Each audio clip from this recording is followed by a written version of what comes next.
Alright, this one's crazy. Sorry, I can't start before this thing gets closed because this is bugging me all out. There we go.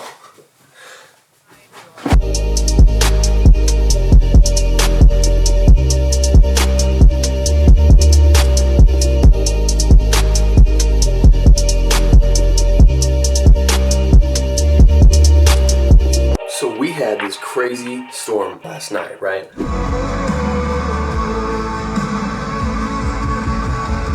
That video doesn't even show the justice. That was like right before. This will show a little bit of it.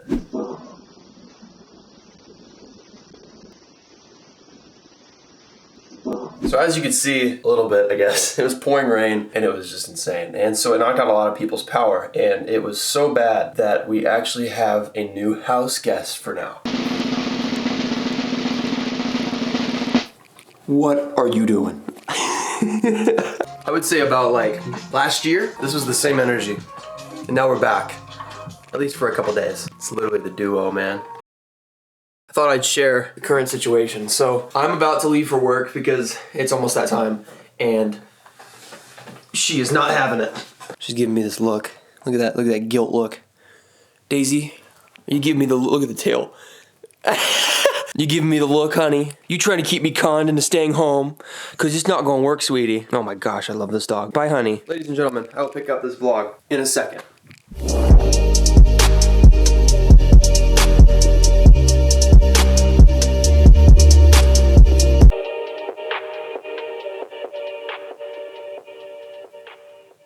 Alright, so I was just editing in my room, and my dad comes in my room and shows me this thing in the garage. So he's working on this, like, it's like the Apple TV, and it sits on a shelf, but he redid the wall. So he took down everything that was on there, so he had to make a platform. And this is what he came up with, and this is just like... Alright, Pops, what you got? Alright, check it out. So, you got all this stuff, right? Yeah. You got your Apple TV.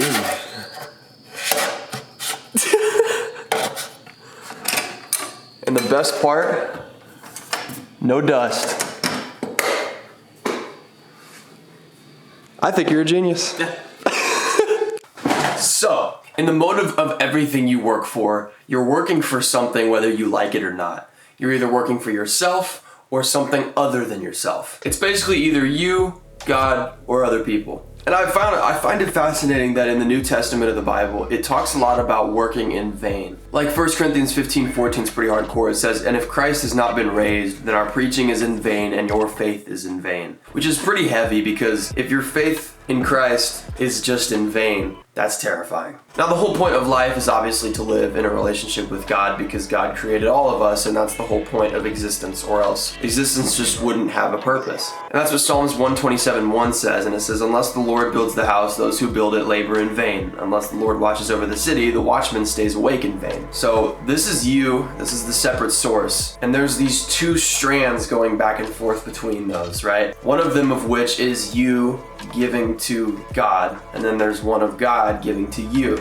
And this is the amazing thing about this. The term vain that the Bible uses is V-A-I-N, which is meaning selfish and self-indulgent and just totally for ourselves, and in a means of just like self-exaltation and just bringing ourselves the glory, pretty much. Now, the other way of working and living and having faith, etc., is giving glory to something more than yourself, which is God, and then through Christ and all that stuff, right? And so here's the amazing thing. If you work in vain, you're working like a vein. But if you work for God, you're working as an artery. Basic human biology is regarding these two vessels, right? So veins are a blood vessel, just like arteries are. Veins are blood vessels that take deoxygenated blood from your organs back to your heart, right? So it's taking things from an external source and it's consuming it back to the core of your being. And then arteries are a different kind of blood vessel that take blood from your heart and it pushes it out to your organs, and it's oxygenated, right? And this is amazing because you think about the usage of the word vain in the Bible as V-A-I-N, and it's talking about working in vain, laboring in vain, versus working for the Lord and laboring for the Lord. And you can constantly reach out and take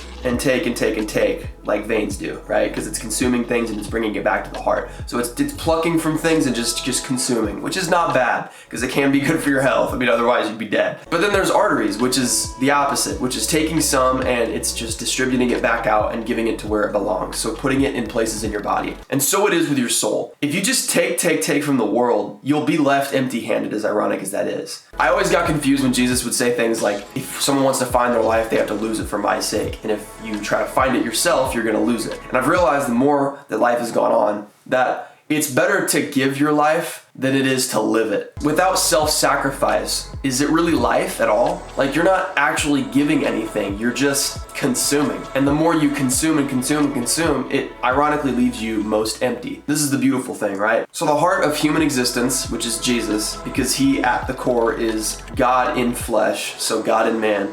If we have a connection with him, we get to take like a vein, right? But then the beautiful thing is we can take the blood and then give it to other people. The blood that he shed on the cross, we can spread to other people, and in return we're giving them life from the life we received when we received faith in Christ. It's this idea that you're dying to yourself, which is your sinful nature, your own understanding, and you trying to save yourself and earn your salvation, and giving credit to where credit is due to Jesus that died on the cross for the salvation of the world. And this is the most amazing concept because, I mean, he told the disciples, I am the vine, you are the branches. Without me, you cannot bear fruit. And it's this idea that you have to be connected to a source to bear fruit to other people. And so bearing fruit is obviously fruit of the Spirit, love, joy, peace, kindness, goodness, gentleness, self-control. These things cannot be curated on our own. We can try, but it's freaking hard to because life sucks. But when you're connected to a source that has everything figured out, he is the Alpha and Omega, he is the beginning and the end. We have this like totally just, he's all chilling over here and it's like beautiful. And then it's like coming to us because we're receiving it through faith. And then we can give that to other people. We're just being vessels because we're connected to the vine. So don't labor in vain. Labor like an artery. Don't just consume and consume and consume. Give life to other people.